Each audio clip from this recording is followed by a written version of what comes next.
Certified mentors step in within 72 hours, providing 24/7 support and a $500 monthly stipend per family. And here's where it gets fascinating. Research shows that 77% of removals stem from poverty, not abuse.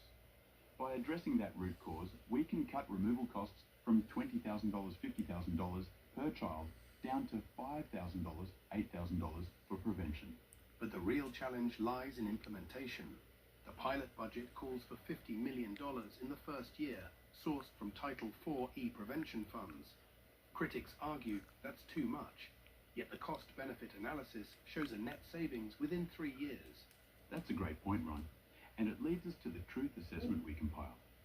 Over 2.7 million children nationwide have an incarcerated parent, and the system routinely withholds legal mail, creating de facto invisibility. What most people don't realize is that the forensic document examination we recommend could finally confirm the forged signatures, turning anecdote into admissible evidence.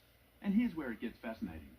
The Independent Oversight Dashboard will publicly display child death metrics, caseload ratios, and placement moves.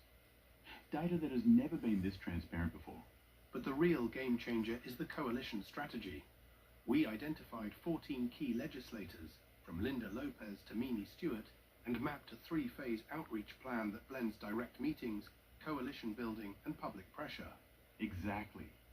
And what's particularly interesting is how the messaging bridges ideological divides, appealing to child safety for progressives, fiscal responsibility for conservatives, and parental rights for everyone. Now, Antonio, let's talk about the potential opposition. CYFD leadership, foster care industry, and corrections officials may push back, citing resource constraints. And here's what's truly remarkable. By framing the reforms as tools that help good workers and reduce long-term costs, we can turn resistance into partnership. And that's just the beginning. The next step is to unleash the multimedia campaign. 5 podcast episodes, social media clips, and a dedicated website that houses the entire 47,000-word archive for public scrutiny. Exactly, Ron. The fire of this movement doesn't die. It spreads through every story we tell, every data point we share, and every law we draft. So, to recap, we have a personal tragedy that sparked a legislative blueprint, a truth assessment that validates every claim, and a strategic rollout that could reshape child welfare across the state.